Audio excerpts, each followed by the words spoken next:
Many years ago in England, there was a pastor called to a church very close to the seashore in a little town in England. His name was Henry Light. He came there as a young man and had no idea, of course, how long he would be there or what was going to happen during his ministry, but Pastor Light discovered that his entire ministry was spent in the same church. He went there, and of course when he arrived, I suppose something like your pastor when he came here a few weeks ago, many young people in the Sunday school and children, boys and girls, he gradually became acquainted with. Through the years that he was there, they grew to manhood, womanhood. Some of them he married. Some of them took their places in the church and, of course, became part of the congregation.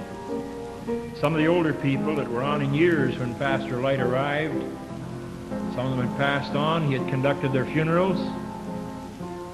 Changes had taken place all through those years.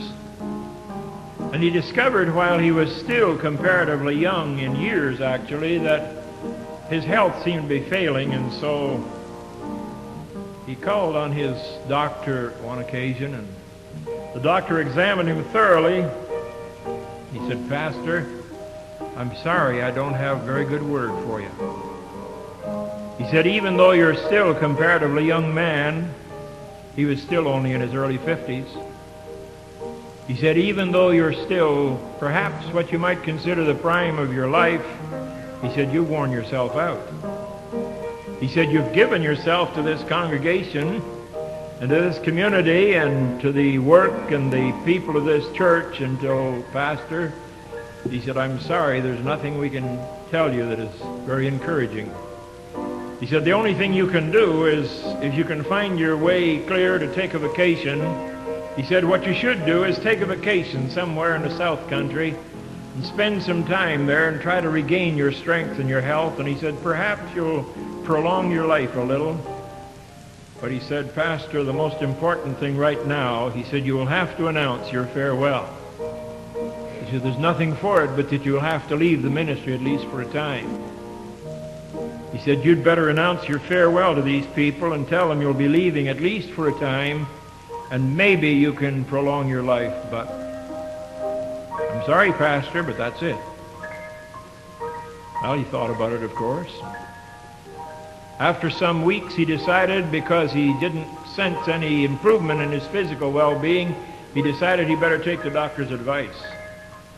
And so he announced a Sunday for his farewell, and on a certain Sunday morning, Pastor Henry Light preached his farewell message in that little church. He reminded the folk of some of the changes he had seen through the years. He reminded them of some of the older folk that had passed on and gone to be with the Lord, and some of the younger people that were now active in the church as adults themselves. So many changes had taken place.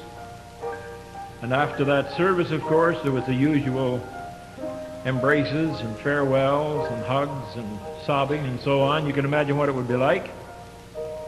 And he went on home. That evening he walked out along the seashore close to where he lived, and he said God spoke to him. He said, "The Lord impressed me very vividly to take a piece of paper and a pencil and write some words." And so he did. He took a paper out of his pocket and a pencil, and he began to write some words, and he wrote, "Abide with me, fast falls the eventide. The darkness deepens, Lord, with me abide." He thought of all those changes, all the decay he saw in his own life, and people around him and so on. And he said God still impressed him to write. And he wrote, "Swift to its close ebbs out life's little day.